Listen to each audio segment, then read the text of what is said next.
Welcome back दोस्तों। मैं जितेंद्र शर्मा आज एक नए टॉपिक के साथ में आज हम कवर करेंगे फॉर लूप को गो लैंग्वेज के अंदर। तो जैसा कि हमने लास्ट लेसन में डिस्कस किया था कांस्टेंट्स के लिए, आज हम फॉर लूप के लिए डिस्कस करते हैं। तो मैं एक डायरेक्टरी बनाता हूँ फॉर लूप, और इसमें मैं एक करता हूँ फॉर डॉट गो और मैन पैकेज और एक फंक्शन बनाता हूँ जो कि मैन फंक्शन होगा। ठीक है, इसमें हम डिस्कस करेंगे फॉर लूप के बारे में। बट फॉर लूप से पहले मैं आपको अपडेट कर दूँ कि गो लैंग्वेज वाइल और डू वाइल लूप को सपोर्ट नहीं करता, ओनली ऑन फॉर लूप को सपोर्ट करता है। तो फॉर लूप से ही हम डू वाइल और वाइल के कॉन्सेप्ट को इम्प्लीमेंट करेंगे। तो सबसे पहले हम चेक कर लेते हैं और डिस्कस कर लेते हैं अबाउट द फॉर लूप। ठीक है, तो फॉर लूप के बारे में जैसे ही हम ये करते हैं, मैं अगर इसकी कहूँ तो यहाँ पर मैं किसी चीज़ की ज़रूरत नहीं है। ठीक है, और हमारे पास मैं क्या करूँगा कि एक शॉर्ट हैंड का यूज़ करता हूँ। ठीक है, और उसके बाद में मैं आई और क्या दूँ, लेस दैन सपोज 5 दे दिया मैंने। ठीक है, और आई प्लस प्लस कर दिया, और इसके बाद में मैंने डायरेक्टली ये चीज़ कर ली। ठीक है, अगर जो मैंने ऐसे कंडीशंस हो, अगर जो आपने किसी दूसरी लैंग्वेजेस में देखा होगा तो डेफिनेटली आपको थोड़ा कुछ चीज़ें समझ आएंगी कि क्या है। तो ये जो पार्ट है ये इनिशियलाइजर है। ठीक है, इनिशियल वैल्यू डिफाइन करने के लिए ये हमारा पाथ कंटेंट है या जो भी सेक्शन है वो कंडीशनल है, मतलब कंडीशंस को चेक करने के लिए। ये इंक्रीमेंट है कि किसी भी चीज़ को इंक्रीमेंट हमें करने के लिए। ठीक है, किसी भी वैल्यू को। तो हम क्या करते हैं कि जैसे मैंने सेव किया, अब यहाँ पे मैं क्या करता हूँ कि F M T dot println मैंने किया। तो उसके बाद में मैंने यहाँ पे ना आई को प्रिंट कर दिया। ठीक है, जैसे ही मैंने आई को प्रिंट किया तो मैं यहाँ पर चेक करता हूँ गो रन 5 और फॉर लूप। ठीक है, अब आप देखिएगा कि यहाँ पे 4 तक आ गया। ठीक है, तो जैसा आप जानते हैं कि फर्स्ट से लेके और लेस देन मैंने लगा रखा है कि आई लेस देन 5, तो इसका मतलब है कि 5 से लेस देन रहेगा। अगर जो मैं यहाँ पे 6 लगा दूंगा तो वो 5 तक चलेगा, और अगर जो मैं ऐसे कर दूंगा, आई थिंक इसको सपोर्ट नहीं करेगा ये। ठीक है, नहीं किया है उसने, तो लेस देन इक्वल टू 5 किया तो इसका मतलब है कि 5 तक वो जाएगा कंडीशन। ठीक है, तो इसने आई को स्टार्ट किया 1 2 3 4 5 ये प्रिंट कर दिया। अब चलिए, ये हमारा है बेसिक फॉर लूप। ठीक है, अब क्या करते हैं कि इसी को हम करते हैं और इसको जो है ना मैं कमेंट कर देता हूँ।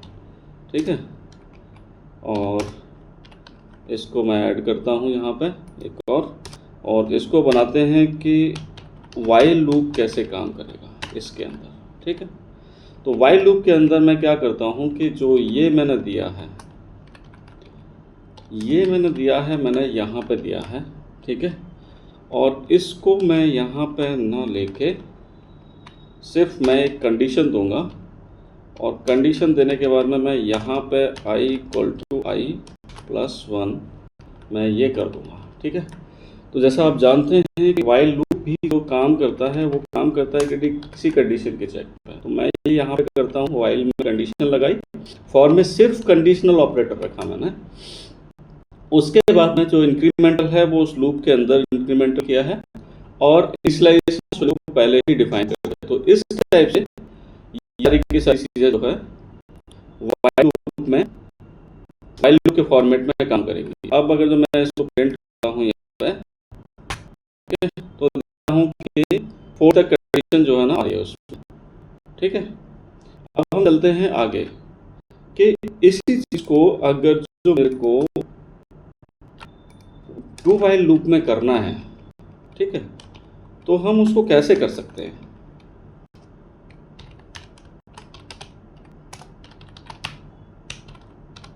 ठीक है। डू वाइल लूप में कैसे होता है?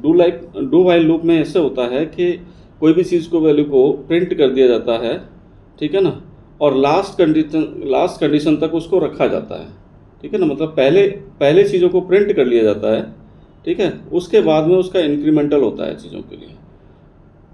तो हम अगर जो डू वाइल को इम्प्लीमेंट अगर जो करने जा रहे हैं, ठीक है,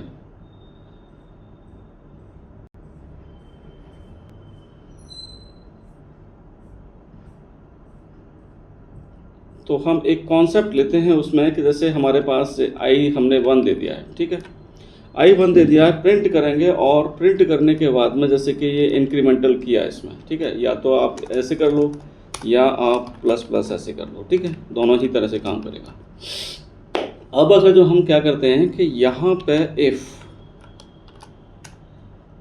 आई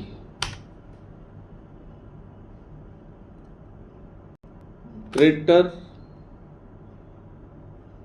5 ले लेता हूँ सपोज, ठीक है, और तो ये जो है ना एक ब्रेक हो जाएगा। मैं ऐसे करता हूँ, तो अभी के केस में जैसे ही मैं करूँगा तो ये आपको लगेगा कि 1 2 3 4 प्रिंट ही हुआ, तो क्या डिफरेंस है।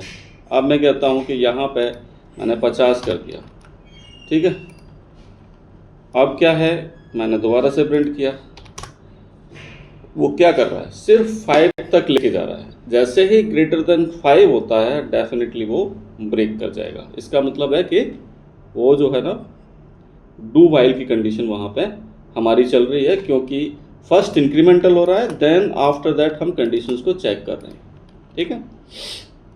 ये कंडीशन तो है डू वाइल की। अब हम चलते हैं सर चेक करने के लिए कि हम इनफाइनाइट लूप को अगर जो इम्प्लीमेंट करना है तो हम कैसे करेंगे। इसके अंदर इनफाइनाइट लूप को अगर जो हमें इम्प्लीमेंट करना होता है तो सिर्फ हम फॉर और ऐसे करके कर देते हैं, जैसे हमारा पास आई इक्वल टू 1 कर दिया मैंने, ठीक है, और F M T dot println और यहाँ पे मैंने आई दे दिया, ठीक है। अब आई दे दिया तो जैसे ही मैं इसको यहाँ पे रन करूँगा तो ये देखो आप कंटिन्यूसली आप चेक करोगे कि 1 1 1 1 1 1 इसमें होता चला जा रहा, तो मेरे को इसको ब्रेक करना पड़ेगा, ठीक है। अब मैं कहता हूँ कि यहाँ पे ही इसको मैं आई प्लस प्लस कर देता हूँ और फिर दोबारा से मैं रन करता हूँ, तो क्या कंडीशन होगी, देखो कंटिन्यूसली बढ़ती चली जा रही है, लूप चलता ही चला जा रहा, चलता ही चला जा रहा, चलता चला जा रहा, वैल्यूज जो है ना बढ़ती चली जा रही है, ठीक है। मैं कैंसिल करता हूँ इसको, नहीं तो सिस्टम जो है ना हैंग होने की कंडीशन में पहुँच जाएगा बहुत ज़्यादा, ठीक है।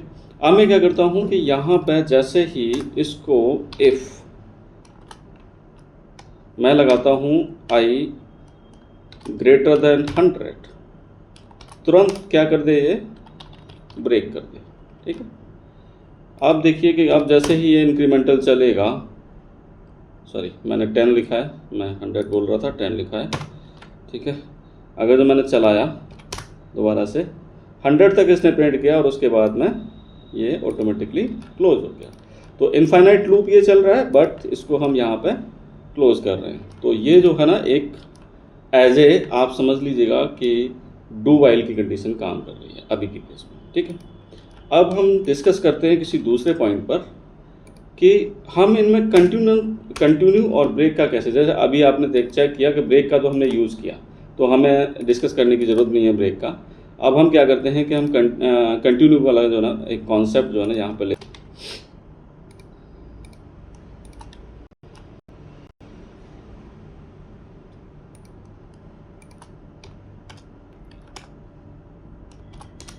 चलिए हम अभी के केस में डिस्कस करते हैं कंटिन्यू के बारे में। तो मैं कह रहा हूँ कंटिन्यू इन गो ब्लैंक, ठीक है। मैं क्या करता हूँ कि एक फॉर लूप लगाया, उसको शॉर्ट हैंड लिया और इसको हमारे पास 1 दे दिया एंड आई लेस देन 10 ले लिया मैंने एंड आई प्लस प्लस कर दिया। और इसके बाद में मैं क्या करता हूँ इसमें कि if I equal to 4 then ये कंटिन्यू हो जाना चाहिए और fmt.println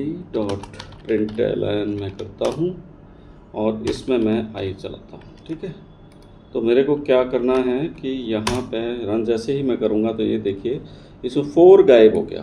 ठीक है, और अगर जो मैं एक और कंडीशन लगा के देखता हूँ इसमें कि i इक्वल टू 8 तो भी इसको कंटिन्यू करना है।